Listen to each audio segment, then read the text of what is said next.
Jonathan and David were best friends. It didn't matter to Jonathan that one day David would be king over Israel and take the place of his own father, King Saul.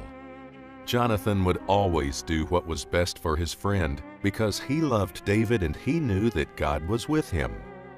King Saul, on the other hand, was so jealous of David that he wanted to kill him. David feared for his life. He asked Jonathan, "Why is your father trying to kill me? And what have I done to make him so angry?" Jonathan was surprised by David's question. "How do you know my father wants to kill you? He promised me he was not mad at you anymore and would never hurt you." But David was convinced that Saul hated him. So the two of them came up with a plan that would prove whether or not David was in real trouble with King Saul. When they were done discussing the plan, David hid and Jonathan returned home to his father. And so the plan moved forward. David did not show up for an important dinner with the king and his family, even though everyone expected to see him. If the king asked why David was not at the dinner, Jonathan was to tell the king that he was attending the feast with his own family.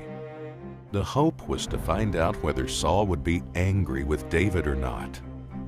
As the dinner went on, the king could not help but notice that David was not sitting in his place at the table. He asked Jonathan, "Where is David, and why is he not here?" Jonathan wasn't even finished explaining when the king became very angry.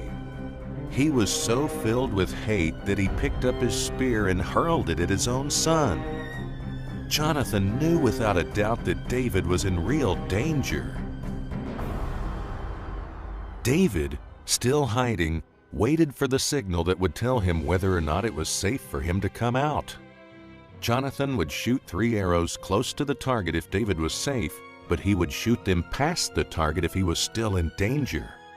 Jonathan shot the arrows far into the distance. David now knew the truth. Saul wanted to murder him. As soon as he was sure he would not be seen by anyone else, David came out from where he was hiding and he fell on his face to the ground before Jonathan, filled with love and thankfulness for what his friend had done for him. The two friends held each other and cried over Saul's actions. The king had not only rejected David, but wanted him killed.